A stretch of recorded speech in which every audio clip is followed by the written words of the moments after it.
ఏం కొన్నావురా? అమ్మకి 10, అత్తమ్మకి 6, అమ్మమ్మకి 4 కేజీలు చీరలు మామా. అబ్బో ఇక్కడ కేజీ చీరలు కొంటే అర కేజీ చీరలు ఫ్రీ అంట. Churidar, men's wear, kids wear 1+1, 2+1 మస్తు ఆఫర్లు ఉన్నాయి. మరి ఇంకా మాంగళ్య ఆషాఢం కేజీ సేల్ అంటే తెలుసు కదా. మాంగళ్య షాపింగ్ మాల్ కేజీల్లో సేల్, టన్నుల్లో ఆనందం.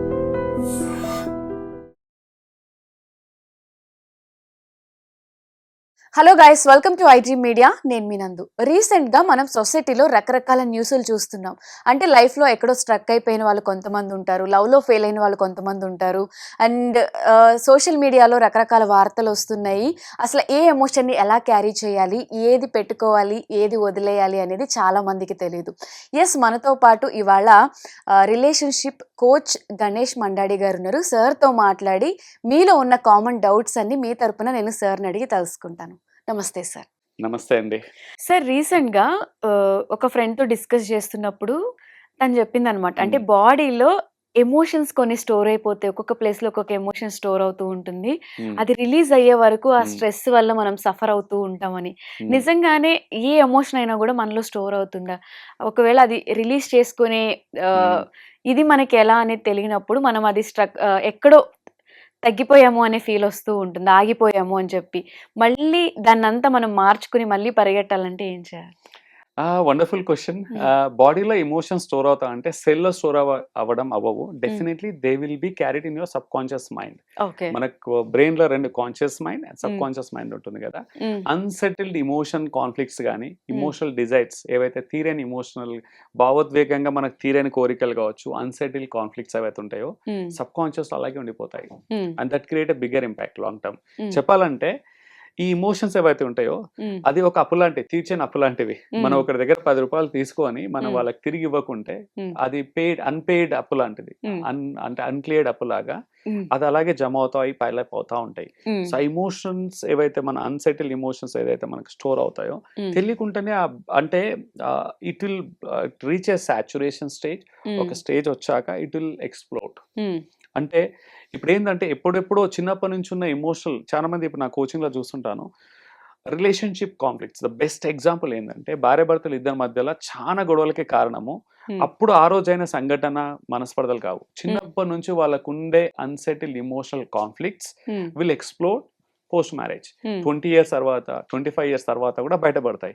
ఎందుకంటే చిన్నప్పుడు వాళ్ళని ఎవరు పట్టించుకున్న వాళ్ళు కాదు, వాళ్ళ ఎమోషన్స్ ని రెస్పెక్ట్ చేసేవాళ్ళు కాదు. ఎప్పుడు వాళ్ళని సపరేట్ చేయడము, లేదా కొన్ని ఉంటాయి కదా, వాళ్ళు ఏదైతే ఫీల్ అవుతారో ఎమోషనల్ గా సఫర్ అయినా ఉంటాయో they all store it there subconscious గా.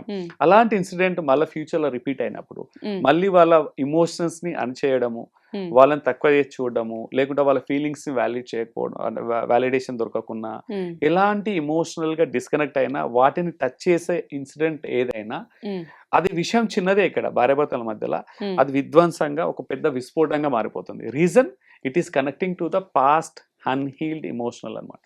ఆ కాన్ఫ్లిక్ట్ ఏదైతే ఉంటుందో దానికి కనెక్ట్ అయి ఉంటుంది. So definitely it works. మనిషి ప్రతి ఒక్కరికి ఏంటంటే ఎప్పటికప్పుడు మామూలుగా మనకున్న బ్యాగేజ్ దించుకోవాలి. That is a process, cleansing process. అది మామూలుగా మనం తీసుకున్న అప్పుని మనం తీర్చుకోవాలి, లేదంటే వడ్డీతో చక్కెర వడ్డీతో కంపౌండింగ్ అయిపోయి పెద్దగా అయ్యి ఇట్ విల్ బికమ్ బ్యాంక్ ట్రప్స్ ఎలా అవుతుంది. అందరికి తీసుకోవడమే తెలుసు కానీ దాన్ని ఎలా బ్యాగేజ్ దించుకోవాలి. సో అది మనం ఏం చేయలేం, అన్ఫార్చునేట్లీ ఎవరికి తెలియదు. అంటే ఎలా తీర్చుకోవాలి, ఎలా తగ్గించి, ఇప్పుడు ఎలా చదవాలి, ఎలా స్కోర్స్ పెట్టాలి, ఎలా డబ్బులు సంపాదించాలి, ఎలా బ్యూటిఫై చేయాలి, ఇల్లుని ఎలా అలంకరించాలి, ఇంటీరియర్స్ ఎలా పెంచుకోవాలి, లైఫ్ స్టైల్ ఎలా అప్డేట్ చేసుకోవాలి, గ్యాడ్జెట్స్ ఎలా అప్గ్రేడ్ చేసుకోవాలి, అన్నిట్లలో నాలెడ్జ్ పెరుగుతుంది తప్ప ఇమోషనల్ ఇంటెలిజెన్స్ లో ఎమోషన్స్ ఎలా ప్రాసెస్ చేయాలనేది చాలా మందికి తెలియట్లేదు. ఒక్కొక్కరి లైఫ్ లో ఒక్కొక్క స్టేజ్ ఉంటుందండి, ఆ స్టేజ్ లో అవుట్ బస్ట్ అవుతుంది. I give the example. Particular గా హౌస్ వైఫ్ లో మిడిల్ ఏజ్ హౌస్ వైఫ్స్ లో పర్టికులర్ గా మ్యారేజ్ తర్వాత ఒక 5 years తర్వాత మిడిల్ ఏజ్ అనుకోవచ్చు, maybe 30s or until mid-40s. ఆ 15 years టైంలో they will go through most suppressed stage. Emotional గా చాలా డౌన్ లో ఉంటారు వాళ్ళు. Multiple reasons. ఎందుకంటే చిన్నప్పుడు చైల్డ్హుడ్ లో అనుభవించిన ఆ ఇమోషనల్ సఫరింగ్ అంతా మళ్ళీ రిపీట్ అవుతుంటుంది. ఎందుకంటే వాళ్ళు ఒకవేళ హోమ్ మేకర్ ఉండడము, లేకుంటే జాబ్ చేసిన వర్క్ లైఫ్ బ్యాలెన్స్ లో కాన్ఫ్లిక్ట్స్, లైఫ్ పార్ట్నర్ మధ్యలో అలైన్మెంట్ లేకపోవడము, కావాల్సిన ఎమోషనల్ సపోర్ట్ వ్యాలిడేషన్ దొరకకపోవడము, రకరకాల రీజన్ లో ఇట్ విల్ అగైన్ అక్కడ మానిపోని గాయాలని, ఒకవేళ మానిన గాయాన్ని కూడా మళ్ళీ ఇట్ విల్ అగైన్ రీఇన్స్టిల్, ఆ గాయాన్ని మళ్ళీ రీఇన్ఫ్లిక్ట్ చేసి ఎక్స్ప్లోడ్ అవుతుంది. వాళ్ళకి తెలియకుండా ఎంప్టీనెస్ తో జీవించడము, బాగా డౌన్ ఉండడం, ప్రతి చిన్న దానికి చిరాకు పడడం, గొడవలు పెట్టడం, ఎంటీగా ఉండడం, ఎంటీనెస్ ఉండడము. హ్మ్. ఈ ప్రాసెస్ లో దే డీవియేట్ ఇట్. వాళ్ళు ఫిజియలాజికల్ గా లైక్ ఒక్కొక్కసారి బాడీ మాస్ అంటే ఓవర్ వెయిట్, అండర్ వెయిట్ అవ్వడము, క్రానిక్ ఎలిమెంట్స్ డెవలప్ అవ్వడం, కొంతమంది ఎమోషనల్ సపోర్ట్ బయట వెతుక్కోవడం, హ్మ్. ఎవరైతే వాళ్ళకి ఇమోషనల్ సేఫ్టీ ఇస్తారో హ్మ్. వాళ్ళ దగ్గరికి వెళ్ళడం, ఒక్కొక్కసారి ఇక్కడే ఎక్స్ట్రా మ్యారిటల్ కూడా బీజం పడుతుంది, ఒక ఎమోషనల్ గా దగ్గర అవ్వడము, ఎదుటి వాళ్ళు ఎక్స్ప్లాయిట్ చేసుకోవడము, లేక వీళ్ళు చూసుకోవడము. So this is so complex. Hmm. ఇక్కడ ఏంటంటే తిన్నామా, పడుకున్నామా, లేచామా అని కాదు. రిలేషన్షిప్ ఎలా ఉంటుందంటే పర్టికులర్ గా మన ఇమోషన్స్ రెగ్యులేట్ చేసినప్పుడే చిన్నపిల్లల నుంచి ఎల్డర్లీ పీపుల్ వరకు అందరు సఫర్ అయ్యేదండి ఇది. ఈవెన్ చిన్నపిల్లలు కూడా వాళ్ళకి కావాల్సిన ఫుడ్ ఇస్తున్నామా, చూడడానికి గ్యాజెట్స్ ఇస్తున్నామా, ఆడుకుంటున్నామా, కాసేపు స్టడీ చెప్తున్నామా, క్యాండీస్ ఇస్తున్నామా కాదు, వాళ్ళ ఫీలింగ్స్ ఎలా ఉన్నాయి ఎవ్రీ మూమెంట్.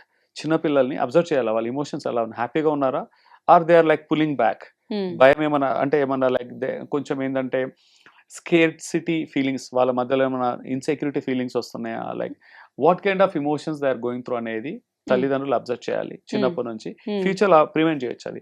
వాళ్ళకి కావాల్సింది ఇమోషనల్ సేఫ్టీ చిన్నపిల్లలకి. సో అదే చిన్నపిల్లలు మనం కూడా ఇప్పుడు like I'm 40 like late 40s లో ఉన్నాను. చిన్నప్పుడు నాకున్న ఇమోషనల్ వాలిడేషన్స్ ఏదైనా మిస్సింగ్ ఉందో అది రీసర్ఫేస్ అయ్యే ఛాన్సెస్ ఉంది. ఇప్పుడు కూడా నాకు కావాల్సింది ఇమోషనల్ సేఫ్టీ. అప్పుడు అదే ఇప్పుడు అదే. మనం బయాలజికల్ ఎదిగిన ఇమోషనల్ నీడ్స్ మాత్రం ఇంటాక్ట్ అలాగే ఉంటాయి. ఇప్పుడు చూడండి, చిన్న టైంలో వయసులో టాయ్స్ కావాలి ఆడుకోవడానికి, క్యాండీస్ కావాలి తినడానికి. కొంచెం పెద్దగా టాయ్స్ పని చేయ వాళ్ళకి, they need something, friends, sports కావాలి, వేరే జంక్ ఫుడ్ కావాలి, ఇంకొంచెం పెద్దగా హెల్తీ ఫుడ్ కావాలి, లైఫ్ కంపానియన్ కావాలి. తర్వాత లైక్ ప్రయారిటీస్ మారుతూ ఉంటాయి ఏజ్ కొద్ది. బట్ ఇమోషనల్ నీడ్స్ మాత్రం అస్సలు మారవండి. It will stay from childhood until elderly. ఒక 90 సంవత్సరాల వృద్ధిని తాతయ్య వరకు కూడా ఆ ఇమోషనల్ నీడ్స్ అలాగే ఉంటాయి. వాళ్ళకి కావాల్సిన ఇమోషనల్ వాలిడేషన్, సేఫ్టీ, రెస్పెక్ట్, ఆ empathy, sympathy, they need to be felt, seen, heard, validated. ఈ క్రేవింగ్ మాత్రం అక్రాస్ ద ఏజ్ గ్రూప్స్ అలాగే ఉంటుంది. అండ్ చాలా మందికి తెలియదు ఏంటంటే దే ఇగ్నోర్ ఇట్. ఇప్పుడు వయసు వచ్చింది, లైక్ ఈ టైంలో నేను సంపాదించాలి, జాబ్ చేయాలి, నాకు ఇది important, promotion important, and strict parenting లేదా ఒక కండిషనింగ్, మీకు తీరని కోరికలు పిల్లల మీద తీర్చుకోవడము, లైక్ తెలియకుండానే ఒక ట్రాప్ లో వెళ్ళిపోతూ ఉంటారు. Life will get in to an fast track. Materialistic గా, ట్రాన్సాక్షనల్ గా లైఫ్ ని గడిపేసి ఎమోషన్స్ ని ఇగ్నోర్ చేసినప్పుడు, విస్మరించినప్పుడు they lose their life. Life will become boredom, stressful and other things. And conflicts కూడా పెరుగుతాయండి. రిలేషన్షిప్ లో కాన్ఫ్లిక్ట్స్, విభేదాలు, మనస్పర్ధలు పెరగడానికి చాలా ఛాన్సెస్ ఉంటాయి. సో ఇమోషనల్ రెగ్యులేషన్ అనేది at the all age groups is required అండి. ఏ స్టేజ్ లో కావాల్సిందో ఆ స్టేజ్ లో. ఓన్లీ రూపం మారుతుంది తప్ప నీడ్ మాత్రం అలాగే ఉంటుంది. ఇప్పుడు చిన్నప్పుడు ఆకలి వేస్తుంది, పెద్దవాళ్ళకి ఆకలి వేస్తుంది. తినే ఫుడ్ మారుతుంది, తినే క్వాంటిటీ మారుతుంది, బట్ తినడం హంగర్ థర్స్ట్ అనేది కామన్. అలాగే ఇమోషనల్ నీడ్స్ అనేది కామన్. అది డోసేజ్ మారుతుంది, అపిటైట్ మారొచ్చు తప్ప ఇట్ ఈస్ కామన్. సో అది one of the biggest reason. And మీరు అడిగిన క్వశ్చన్, స్టోర్ అవుతాయి, సబ్ కాన్షియస్ లో స్టోర్ అవుతాయి. మనం ఏంటంటే పాత గాయాలని, ఇమోషనల్ బ్యాగేజ్ ని మనం ఏంటంటే కొంచెం థెరపీస్ లో కావచ్చు, మెడిటేషన్ ద్వారా కావచ్చు, సెల్ఫ్ రిఫ్లెక్షన్ జర్నలింగ్ లో కావచ్చు, ఒక ప్రాసెస్. అది ఇలా లైట్ స్విచ్ ఆన్ ఆఫ్ అయినట్టు, స్విచ్ ఆన్ అవగానే ఆన్ ఆఫ్ అలా క్లీన్ చేయలేం, మనం షెడ్ చేయలేం. It takes time. అది బ్యాగేజ్ మోయడానికి టైం పడుతుంది, అండ్ అంటే ఇన్స్టాల్ అవ్వడానికి టైం పడుతుంది, క్లీనింగ్ కూడా టైం పడుతుంది. కాన్షియస్ ఎఫర్ట్స్ తో, థెరపీస్ తో, ఒక లైఫ్ స్టైల్ తో దట్ విల్ సెటిల్. ఇక్కడ ఏమవుతుందంటే ఆ పాతవి, అప్పట్లో ఉన్న ట్రామాటిక్ సిచ్యువేషన్, స్ట్రెస్ఫుల్ సిచ్యువేషన్ గుర్తొచ్చినా అవి హాని చేయవు మనకి. వాటిని మ్యాగ్నిట్యూడ్ తగ్గించాలి. జ్ఞాపకాలను తుడిచేయడం కాదు ఇక్కడ. జ్ఞాపకాలు ఉంటాయి, బట్ ఆ జ్ఞాపకం గుర్తొచ్చినప్పుడు హౌ ఐఎమ్ రియాక్టింగ్, నా ఫీలింగ్స్, నా అటాచ్మెంట్ ఎలా ఉంది ఆ ఫీలింగ్స్ కి. కోపం వస్తుందా, ద్వేషం వస్తుందా, లైక్ లెఫ్ట్ ఓవర్ అనిపిస్తున్నానా, హౌ ఐఎమ్ ఐ రియాక్టింగ్, దానికి ఇచ్చే మీనింగ్ మారిపోతుంది.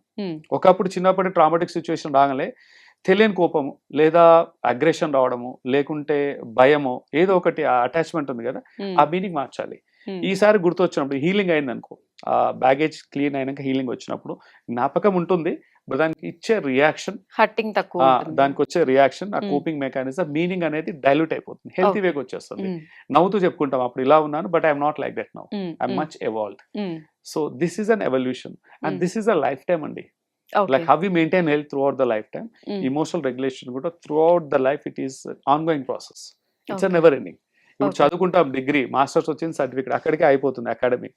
బట్ ఇది అలా కాదు, లైఫ్ టైం జర్నీ ఇది. ఇమోషన్ రిలేషన్షిప్ ఎలాగో, మన శ్వాస బ్రీత్ ఇన్ బ్రీత్ అవుట్ ఎలాగనో, రెగ్యులేషన్ ఇమోషన్ కూడా it's a life time. And that has to be considered. Ignore చేయకూడదు, కొంచెం క్వాలిటీ టైం ఇవ్వాలి, మన ఓన్ ఇమోషన్స్ రెగ్యులేట్ చేసుకోవాలి.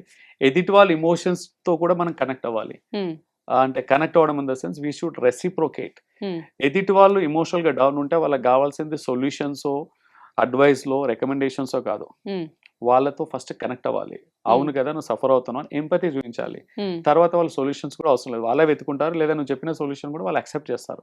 లేదు నువ్వు తప్పు చేసావు అలాగాది ఇలా. Feelings has to be address with the feelings only.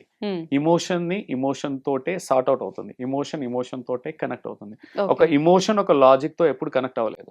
Emotions always connects with emotion. Even logics కూడా ఇమోషన్స్ తోటే కనెక్ట్ అవుతాయి. బట్ లాజిక్ తో చాలా తక్కువ, అది టెంపరీగా ఉంటుంది. బట్ ఇమోషన్ మాత్రం ఇమోషన్స్ తోటే మనం కనెక్ట్ అవ్వాలి.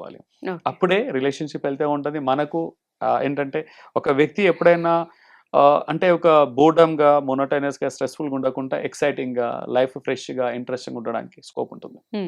ఒక మంచి హెల్తీ పర్స్పెక్టివ్ తో వింటాడు. ఏదన్నా ఎక్కడికి వెళ్ళినా పర్సెప్షన్ పాజిటివ్ గా ఉంటుంది, అవుట్లుక్ పాజిటివ్ గా ఉంటుంది.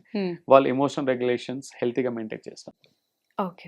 సో ఏదున్నా మన చేతిలోనే ఉంటది కాబట్టి కొంచెం హట్టింగ్ అనేది పెంచుకుంటామా, తగ్గించుకుంటామా అనేది కూడా అంటే ఇమ్మీడియట్‌గా అదేదో రాకెట్‌లో వచ్చిపోయేది కాదు. టైం పడతది. బట్ దాన్ని మనం మేనేజ్ చేసుకోవాలి అని చెప్తున్నారు. Yeah! We have to regulate healthy way. ఒక అవేర్‌నెస్ పిలిచాలండి. ఫస్ట్ పునాది ఏంటంటే సెల్ఫ్ అవేర్‌నెస్.